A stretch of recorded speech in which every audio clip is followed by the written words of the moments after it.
санаи 8 апрел дар факултети филологияи тоҷик ва журналистикаи донишгоҳи давлатии Кӯлоб ба номи Абу Абдуллоҳи Рӯдакӣ дарси намунавии Зулфиев Гадомат номзади илмҳои филологӣ, доцент, декани факултаи тарбияи ҷисмонӣ ва омодагии дифои ҳарбӣ дар мавзӯи баъзе хусусиятҳои шеъри лоиқ дар гурӯҳҳои таълимии 401 ва 402 ихтисоси забон ва адабиёти тоҷик баргузор гардид.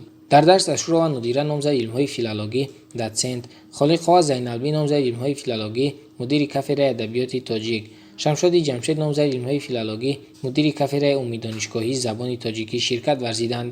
нахуст дарсро муаллим Зулфиев Гадомат оғоз намуданд. ҳангоми рафти дарс, ки назариявӣ буд, муаллим доир ба хусусиятҳои хоси шеъри устод Лоиқ сухан ронда, қайд намуданд, ки устод Лоиқ Шералӣ бо назми нотакрори хеш ба вижагиҳои тоза ва орифонаву ошиқона ба шеъри муосири адабиёти тоҷик либоси тозаву пероста пӯшонид. яке аз вижагиҳои шеъри устод дар он аст, ки ҳамеша муборизаи қувваи некӣ ва бадӣ дар мадди назари шоир мебошад.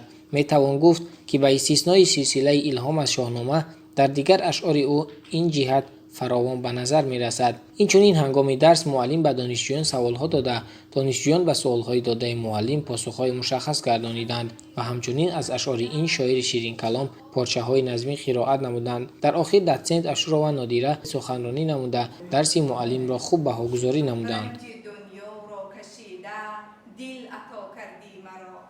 دل عطا کردی و خود را کاستی روز و شبها در سری گهواره من مادر